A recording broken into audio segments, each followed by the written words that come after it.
Hello and welcome to the channel once again.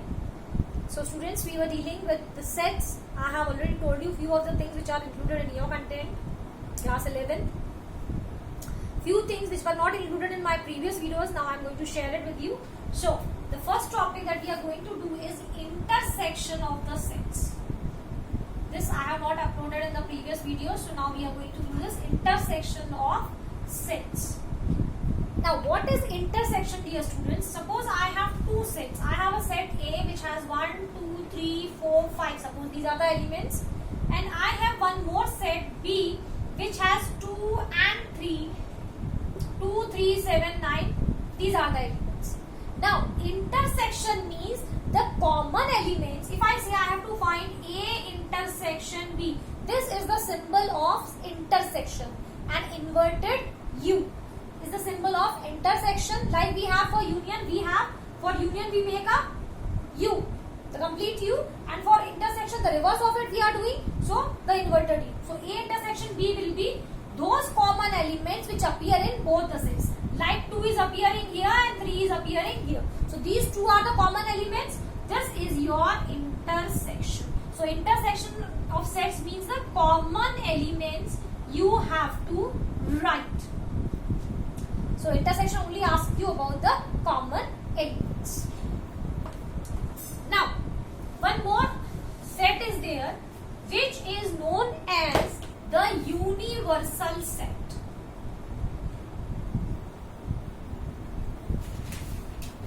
The universal set. So, dear students, every time when I teach you, I tell you to go into the meaning of that particular word, right? Like here we have universal. Universal means a word which is made from universe. Okay, universal means everywhere. Now, what is a universal set? Universal set is just such a set from which the remaining other elements, the remaining other sets have been derived. Universal set एक ऐसा set जिसमें से बाकी के sets बनाए गए हैं, जिसमें से एलिमेंट्स लिए गए हैं और फिर बाकी के अलग अलग सेट्स बनाए गए हैं, तो उन सब का जो सुपर सेट है that is called your universal set. Like to represent the universal set I am making use of U. Suppose if I have these of the values, okay, if I have a set A which has these two values, I have a set B which has these two values, and then I can say that this U is an universal set to set A and B because these values have been taken from set U only. Similarly for B set also 1 and 9 has been taken from the set U. So U is the universal set of set A and B, or superset. Obviously it's a superset also. So universal set is quite simpler one, that it contains all the values on the whole from which the remaining other sets are being derived. Next we have the most important thing is that we are going to learn today is Venn diagram. See students, as in my previous videos also I have told you that this topic sets is very important because in most of the competitive examinations the questions are put up from sets. Besides this, if we talk about Venn diagrams are also used to solve the reasoning questions, the logical questions also. And again I would like to mention here that Venn diagrams are very important if we also consider the part of the competitive examination, because this is the base to most of the logical and reasoning questions which are put up in such kind of examinations. So what a Venn diagram is, it's nothing very difficult, dear students. It is just a way to represent the set in a diagrammatic manner.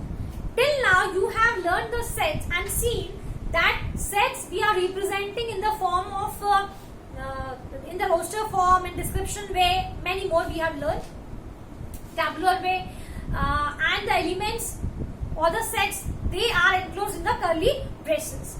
But in the case of Venn diagram, the same kind of sets we are going to present in a diagrammatic manner only using rectangles and curves are used. But what kind of curves? Let me tell you clearly here, we only make use of rectangles and circles.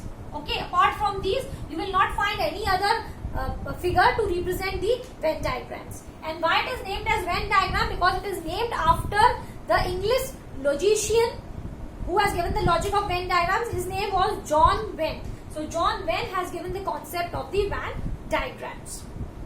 So rectangles and circles are used to represent it, and rectangles are used to represent the universal set which we have just discussed, and circles are used to represent the other sets here.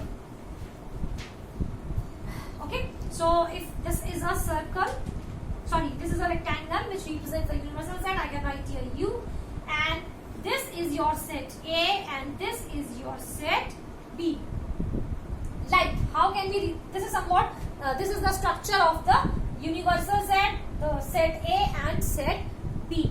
Although in your textbook, the questions have not been put up with the Venn diagram, only they are dealing with the intersection, the unions, the universal sets, the supersets only, but simply the concept has been just introduced here. Remaining solutions you have to do in the same manner as we have done. So now unions we have completed, intersections we have done, then universal sets also we have done. Few of the properties are given there. Let's discuss them, which are based on the operations of the union set.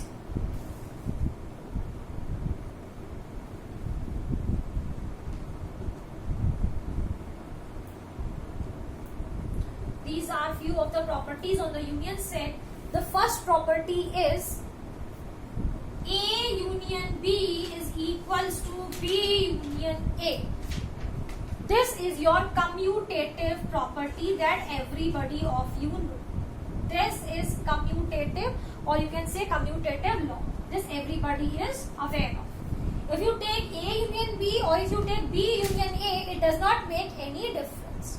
I think I need not to explain anything here, but still let us take an example. If the set A contains 1 and 2, set B contains 3 and 4, and if I have to take A union B, then you know what it will form: 1, 2, 3 and 4.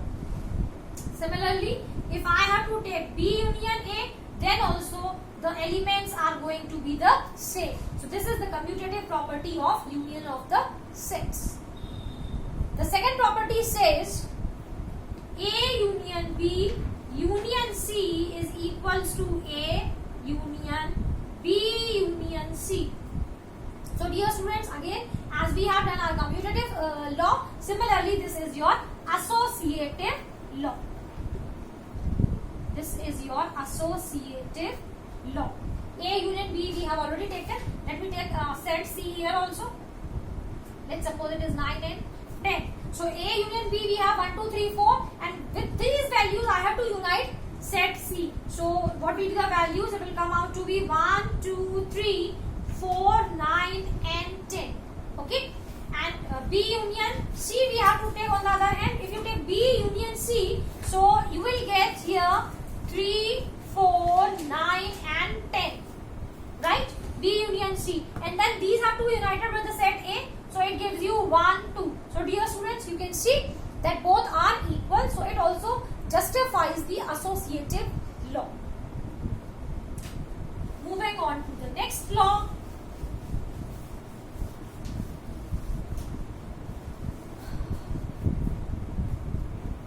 The third law is A union phi is equals to A. That means phi means a null set. So if you unite your set A with a null set, it will give you the same set A. This is known as law of identity. Law of identity. Then the fourth law is A union A is equals to A. This is called idempotent law. idempotent law means same set you are taking union of. So you are quite aware you will get the same set if you unite them. And then the fifth property says universal and union of A will give you the universal set. If you are taking the union of universal set and set A, it will give you the universal set only. Let's have a look. Universal set contains 1, 2, 3, 4, 5, let's say, and A contains 1 and 2. You have to take the union of both of them. So if you take universal set union A, again you will get the same set here. So this is how we get a U here. So these are the properties on union sets. Now, intersection, union, universal set, Venn diagram, or quick structure I have just given to you. Let's see the properties of the intersection of the sets.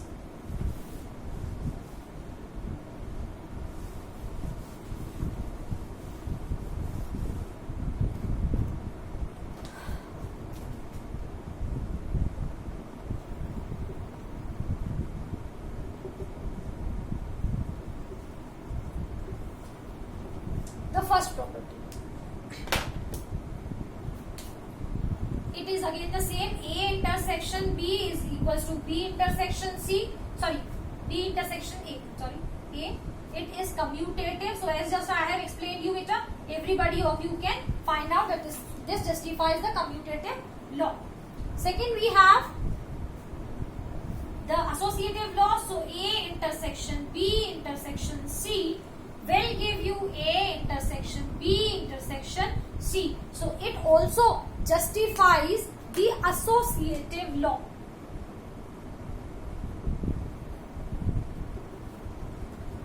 Okay. Then the third property of intersection is null set intersection A will give you null set,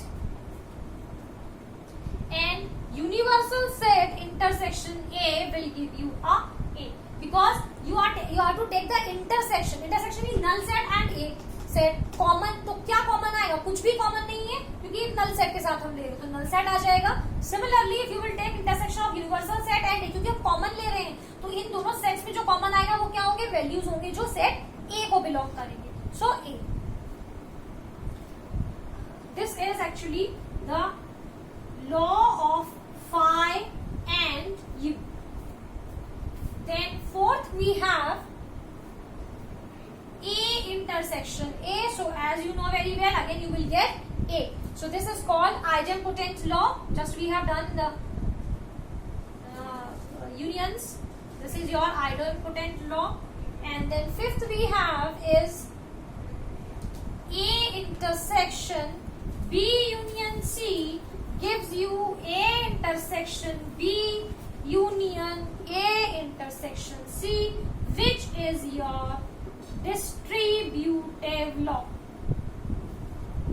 So for the intersection cases, distributive law is also followed in case a union is also included. So B union C is given here, and then the intersection has to be taken by A.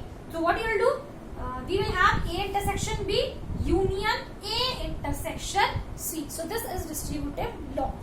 So this is the properties of the intersection of sets, and the questions are based on these all which we have discussed and in the previous videos.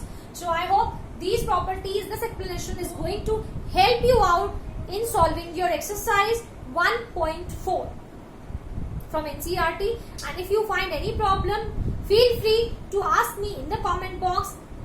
See you in the next video. Till then, enjoy learning.